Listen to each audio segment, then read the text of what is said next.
प्यारे साथ संगत जी, बड़े प्यार और सत्कार से कहना धन निरंकार जी। साथ संगत जी, दासी आप सभी के बीच एक विचार लेकर आई है, आशा है प्रवान करेंगे। साथ संगत जी, प्यार से कहना धन निरंकार जी। साथ संगत जी, आज हम उस सवाल की ओर बढ़ते हैं साथ संगत, जिसने सदियों से मनुष्य के मन में हलचल मचाई हुई है साथ संगत। क्या हमारा जीवन हमारे कर्मों से बनता है या हम किसी अदृश्य शक्ति द्वारा तय की गई राह पर चलते हैं साथ संगत। यह साथ संगत जी ऐसा विवाद बन गया कि पूरा गांव इस बहस में शामिल हो गया। एक भाई का भरोसा कर्म पर था, दूसरा भाग्य में अपना संपूर्ण विश्वास रखता था साथ संगत। जब जीवन ने दोनों की परीक्षा ली तो कौन सी विचारधारा विजय हुई साथ संगत, कर्म की या भाग्य की। बहुत समय पहले गंगा नदी से दूर नहीं एक छोटा सा गांव था साथ संगत जी। साथ संगत जी, नाम था अमरपुर। गांव शांत था, लोग सरल थे, पर सोचो में साथ संगत जी गहरा विभाजन था। गांव का एक हिस्सा मानता था कि हर घटना पहले से लिखी होती है, इंसान केवल वही जीता है जो लिख दिया गया है साथ संगत जी, यानी भाग्य सर्वोपरि है। जबकि दूसरा हिस्सा यह कहता था कि मनुष्य अपने पसीने से अपनी नियति गढ़ सकता है और मेहनत करने वाला कभी खाली हाथ नहीं लौटता साथ संगत। ये वैचारिक खाई गांव के दो हिस्से में बढ़ती थी साथ संगत। यही सोच दो भाइयों को भी विभाजित करती थी साथ संगत। बड़े भाई का नाम था सौरभ और छोटे भाई का नाम था साथ संगत जी अमर। दोनों एक ही गांव में पली बढ़ी, एक ही मिट्टी की खुशबू में सांस ली साथ संगत, लेकिन जीवन को देखने का उनका नजरिया बिल्कुल अलग था साथ संगत जी। सोहन कड़ी मेहनत का पुजारी था। उसका विश्वास था कि यदि मनुष्य ठान ले तो बंजर धरती भी सोना उगल सकती है। वो सूर्योदय से पहले खेत में पहुंचा जाता था और चांदनी फैलने के बाद घर लौटता साथ संगत। उसका कहना था कि मेहनत कभी व्यर्थ नहीं जाती। वो कहता था किस्मत नहीं, मेहनत फल देती है। दूसरी ओर साथ संगत जी अमर था। वो आलसी नहीं था, पर उसका भरोसा कर्म के बजाय किस्मत पर था साथ संगत। वो हर छोटी बड़ी बात को भाग्य से जोड़ देता। अक्सर मंदिर के पुजारी के पास बैठकर अपनी हथेली दिखाता और पूछता कि उसकी रेखाएं क्या कह रही है साथ संगत जी, सोहन का मानना था कि मनुष्य तो केवल धागों से बंधी कठपुतली है, जीवन की डोर कोई और चलाता है। वो अक्सर कहता है जिसका जो लिखा है वही उसको मिलेगा। इंसान कितना भी संघर्ष कर ले, भाग्य की सीमा से बाहर नहीं जा सकता साथ संगत। अमरपुर गांव खेती पर निर्भर था साथ संगत। सौरभ और अमर के पास भी बराबर खेत थे और दोनों के खेत एक दूसरे की सीमा से सटे हुए थे। उसी वर्ष बारिश के मौसम के आने से पहले खबर आई कि इस बार मेघ मेहरबान नहीं होंगे। सौरभ ने जब ये चेतावनी सुनी तो तुरंत चिंतित हो उठा।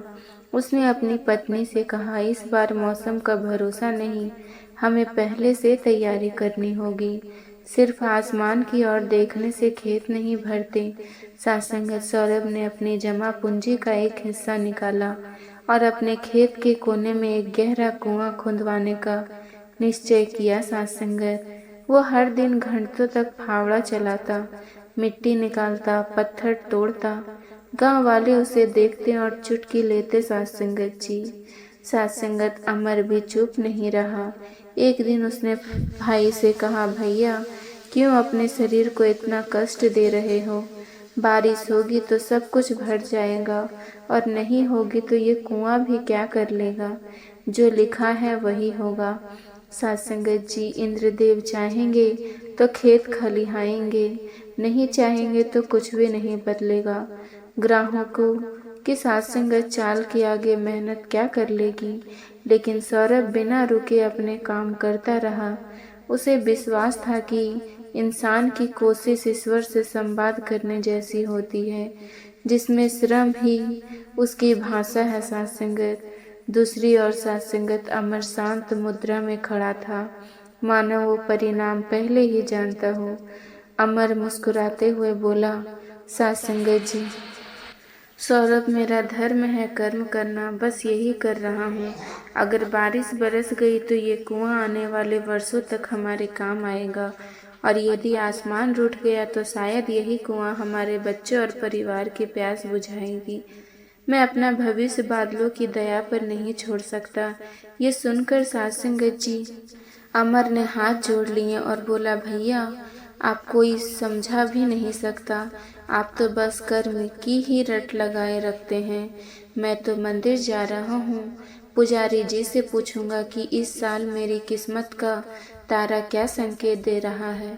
इतना कहकर वो मंदिर की ओर बढ़ गया। साथ संगत पुजारी जी ने उसकी हथेली को गौर से देखा, रेखाओं पर उंगलियां फिरोई और बोले, साथ संगत जी, सौरभ चिंता मत कर, तेरी भाग्य रेखा बहुत प्रबल है। ईश्वर ने तेरे लिए साथ संगत ईश्वर ने तेरे लिए सब अच्छा लिखा है, किसी चीज की कमी नहीं पड़ेगी। ये सुनकर साथ संगत जी अमर चिंता मत कर, साथ संगत जी अमर का चेहरा खिल गया। वो घर आया और आराम से बैठ गया कि जब किस्मत इतनी मजबूत है तो मेहनत करने की क्या ज़रूरत है।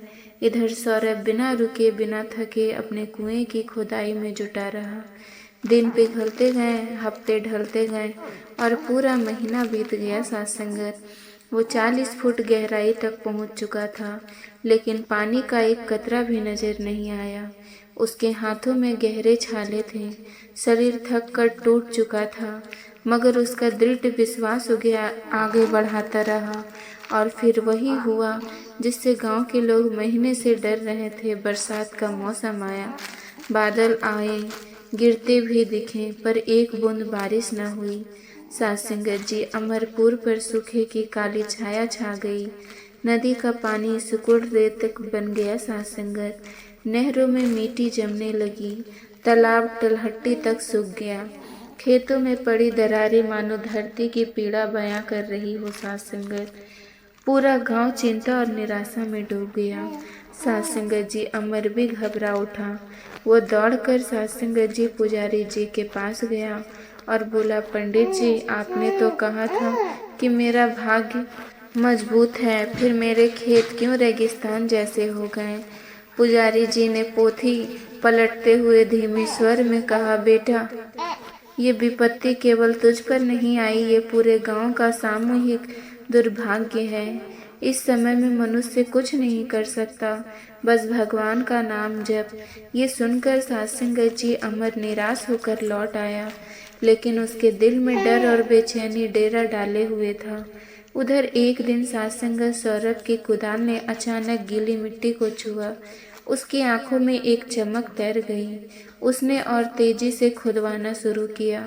मिट्टी ढीली पड़ती गई और शाम होते होते सूखे कुएं से पानी की एक पतली धार फूटकर बाहर आई। साथ संगत वो दृश्य साथ संगत सौरभ के लिए किसी चमत्कार से कम नहीं था।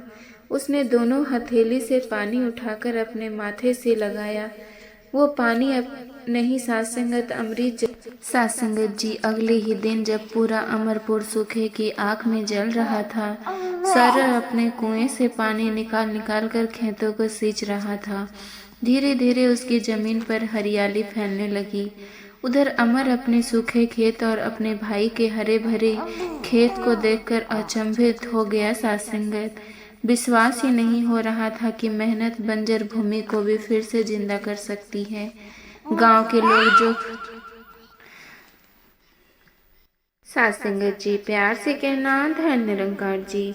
साथ संगत जी आप जी को ये विचार पसंद आया हो तो चैनल को सब्सक्राइब जरूर कीजिएगा। साथ संगत जी प्यार से कहना, धन निरंकार जी।